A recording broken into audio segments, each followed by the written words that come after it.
ସାଙ୍ଗ ରଜ ଆଇଲାଣି ଚାଲୁନୁ ଡ୍ରେସ୍ ଫ୍ରେସ୍ କ'ଣ କିଣାକିଣି କରନ୍ତୁ। କ'ଣ ଡ୍ରେସ୍ ଆଣିବି ସାଙ୍ଗ? ତୁ ତ ଜାଣିଥିବୁ ମୋ ପରିସ୍ଥିତି କ'ଣ। ଘରକୁ ମୁଁ ଏକୁଟିଆ। ବାପା ହିଁ ମତେ ଏ ବର୍ଷ ହବ ଛାଡ଼ିକି ଚାଲିଗଲେ। 10 ଟଙ୍କାରେ ଖାଇବା ଆଗରୁ 100 ଥର ଭାବିବାକୁ ପଡୁଛି। ଦୋକାନରୁ 1000 ଟଙ୍କା ବାକି ଖାଇଛି ଯେ ଦୋକାନୀ ଆସି ଡେଲି ପଇସା ମାଗୁଛି, ତାକୁ ଦେଇପାରୁନି। ଆଉ କୋଉଠୁ ମୁଁ 5,000 ଦେଇକି ଡ୍ରେସ୍ ଆଣିବି ସାଙ୍ଗ? ହଉ ସାଙ୍ଗ, ତୋ ଜୀବନରେ ଏତେ ଦୁଃଖ ମୁଁ ଜାଣିନଥିଲି।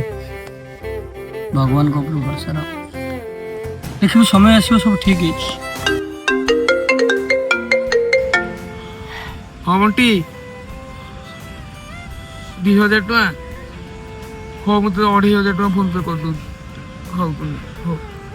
ସାଙ୍ଗ ବଣ୍ଟିକି 250 ଟଙ୍କା କ'ଣ ପଠେଇବ?